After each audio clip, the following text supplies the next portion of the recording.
여러분 안녕하십니까. 2024년 2월 손해보험 7점 문제풀이 과정 18번부터 두 번째 시간 시작해 보도록 하겠습니다. 자, 18번 문제 4점짜리 문제죠. 완전 판매와 관련된 설명 중 맞는 것 한번 찾아보겠습니다. 1. 단계별 설명 의무에서 보험계약 체결 권유 단계에서는 보험계약 승낙 시 거절 사유를 설명을 해야 한다. 체결 권유 단계에서 보험계약 승낙 시 거절 사유를 설명해야 되는 것은 아니죠. 이거는 체결 단계에서 설명해야 될 내용인 것 같네요. 2번, 모집자 실명제를 위반할 경우에 1,000만 원의 벌금이 부과가 된다. 벌금이 아니라 과태료죠, 과태료. 3번, 기업성 보험의 경우에 보험회사는 보험계약의 체결 시부터 보험금 지급 시까지의 주요 과정을 설명을 생략한다.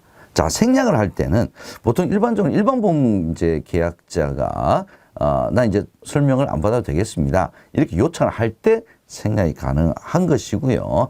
전문 보험 계약자의 계약일 경우에도 생략은 가능합니다만 기업성 보험의 경우라고 해서 전부 주요 과정을 생략할 수 있는 것은 아니죠. 자, 1번, 2번, 3번 다 틀린 질문이 되겠습니다. 그럼 정답은 일단 4번이 되겠네요. 3대 기본 지키기는 자필 서명, 청약서 부본 전달, 약관의 전달 및 주요 내용 설명. 자, 얘가 3대 기본 지키기에 해당이 되는 내용이 되겠습니다. 19번 보겠습니다. 보험업법상 금지되는 특별이익 제공 행위에 해당하지 않는 거 보겠습니다. 자, 1번 보험계약자가 보험회사로 받은 대출금 일부 상환. 대출금의 이자를 상환해 주는 것은 대납해 주는 것은 특별이익 제공에 해당이 되죠. 근데 대출금의 일부 상환은 특별이익 제공 행위에 일단 명시되지 않고 있습니다. 그래서 1번이 일단 해당하지 않는 것으로 봐야 될 것 같고요. 2번 기초서류에 정한 사유에 근거하지 아니한 수수료 지급, 이건 금지 행위죠. 보험료 대납, 이자 상당액의 대납, 이거 전부 다 특별이익 제공에 해당이 되는 내용이 되겠습니다. 20번 보겠습니다. 손해보험 공정경쟁질서 유지에 관한 상호협정, 자율규정이죠. 모집 종사자가 특별이익을 제공한 경우에 제재금 최대 부과 한도는 얼마입니까? 이건 뭐 암기하실 수밖에 없죠. 3,000만 원이 되겠습니다. 21번 보겠습니다. 모집질서 관련 준수사항으로 알맞지 않은 거, 틀린 거 찾는 거네요. 1번, 보험대리점은 소속 설계사와 위탁계약서 체결해야 되죠. 이거 위탁계약서 체결하고 교부하지 않으면 과태료 내야 됩니다. 2번, 보험대리점의 지점이 폐쇄된 경우에 당연히 보험협회에 신고해야 되는 상황에 해당이 되죠. 3번, 모집 종사자가 신고 의무를 위반한 경우에 1,000만 원까지는 맞는데 벌금이 아니라 과태료죠. 과태료를 부과할 수 있습니다. 3번, 보험대리점 또는 보험중개사는 자기계약 당연히 금지가 됩니다. 자, 알맞지 않은 내용은 3번이 되겠습니다. 22번 보겠습니다. 보험업법상 모집 종사자의 정의를 바르게 설명한 것은 1번 보험중개사 독립적으로 보험계약의 체결을 하는 건 맞죠. 근데 대리가 아니라 중개하는 자죠. 중개하는 자. 중개 대리 바꿔서 시험 문제 자주 나옵니다. 기억을 해 두셔야 될 것 같습니다. 2번 보험설계사 독립적으로, 독립적 아니죠. 보험회사 보험대리점에 소속되어서 보험계약의 체결을 중개하는 자죠. 3번 보험대리점 보험회사를 위하여 보험계약의 체결을 대리하는 자. 얘가 맞네요. 3번이 맞는 질문이 되겠습니다. 정답은 3번이고요. 4번 보험설계사 보험회사를 위하여 보험계약의 체결을 대리가 아니라 중개죠. 중개하는 자입니다. 23번 보겠습니다. 보험업법상 보험설계사로 등록할 수 없는 사람을 찾는 거네요. 자, 이 문제 굉장히 많이 나오죠. 반드시 여러분 중요하게 생각을 해주시기 바랍니다. 1번 보험업법 위반으로 징역 1년형을 선고받았습니다. 6개월간 복역 후에 가석방이 되었습니다. 가석방. 자, 보험법 위반으로 징역형을 선고를 받으면 선고가 완전히 끝마치거나 면제된 이후로 2년이 지나야 등록을 할 수 있죠. 그래서 일단 등록할 수 없는 사람은 1번이 되겠습니다. 자, 파산자로서 복권이 되면 가능하죠. 과거에 보험설계사 등록이 취소된 후 2년 이상이 지났죠. 4년이 지났으니까 가능하네요. 과거에 보험료를 다른 용도로 이용한 후 3년이 지나면 되니까 3년이 지났으니까 이 사람도 보험설계사로 등록할 수 있는 사람에 해당이 되겠습니다. 정답은 1번이죠. 24번 보겠습니다. 보험대리점을 영위 업종별로 분류할 때 영위 업종별입니다. 예, 맞는 것은 일단 정답은 전업대리점이냐 경업대리점이냐, 영위 업종별이죠. 영위 종목별로 생명보험이냐 손해보험이냐 재산보험이냐, 경영 주체가 개인이냐 법인이냐에 따라서 개인, 법인 이렇게 나눌 수가 있습니다. 그 다음에 전속 대리점이냐 비전속 대리점이냐 하는 것은 이제 유형에 따라서, 예, 어떤 대리점의 유형을 가지고 있냐에 따라서 분류를 하고 있습니다. 요거 헷갈리지만 여러분께서 잘 구별을 좀 해 놓으실 필요가 있겠습니다. 25번 보겠습니다. 보험 판매 프로세스 중 고객의 니즈 및 재무 정보를 토대로 최적의 위험 보장 설계를 고객에게 제시하는 단계는 가입 설계 단계죠. 가입 권유, 예, 설계를 해서 가입을 권유하는 단계이기 때문에, 예, 정답은 1번이 되겠습니다. 26번 보겠습니다. 동일한 위험에 노출된 다수가 하나의 위험 집단을 구성하여 보험료를 객출하고 이 보험료를 통해 구성원 일부가 입은 손해를 보상하는 보험의 가장 기본적인 원칙은 무엇입니까? 이게 바로 위험 분담 원칙을 설명을 하고 있습니다. 예. 다수가 하나의 위험 집단을 크게 구성을 해서 구성원 일부가 입은 손해를 보상을 해주자라는 거죠. 위험을 서로 분담하자, 이런 내용이죠. 정답은 1번이 되겠습니다.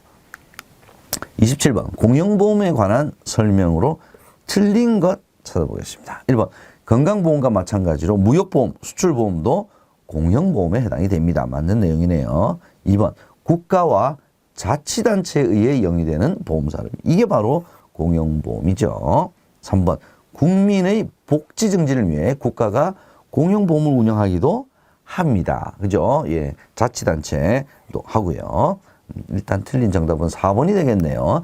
공익을 위한 의무보험인 자동차 보험은 민영이죠. 민영. 자동차 보험은 공영보험으로 분류되질 않습니다. 28번 보겠습니다.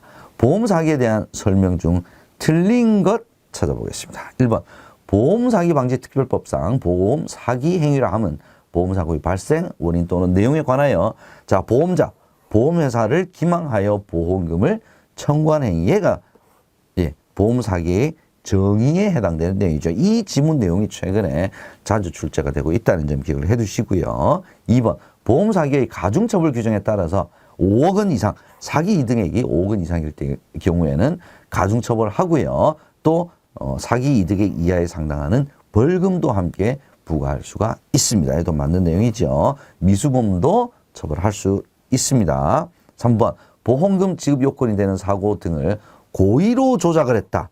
보험금을 편취하는 보험사고를 연성사기가 아니라 경성사기라고 하죠. 경성사기. 일단 틀린 내용은 정답은 3번이 되겠고요. 보험사기 방지 특별법은 2016년도 시행이 되었습니다. 정답은 3번이죠. 29번 보겠습니다. 음주운전 처벌 기준 중 틀린 것 찾아보겠습니다. 자, 1번 혈중 알코올 농도가 0.08% 이상인 경우에 사고 발생 여부와 불문하고 당연히 면허가 취소가 됩니다. 일단 잘 기억을 못 하시더라도 일단 음주운전 처벌에 대해서는 사회적으로 굉장히 처벌 기준이 강화가 되고 있죠. 예, 그런 기준에서 살펴보셔도 조금의 힌트는 얻으실 수 있을 것 같습니다. 음주 측정에 불응한 경우에도 면허 취소가 됩니다.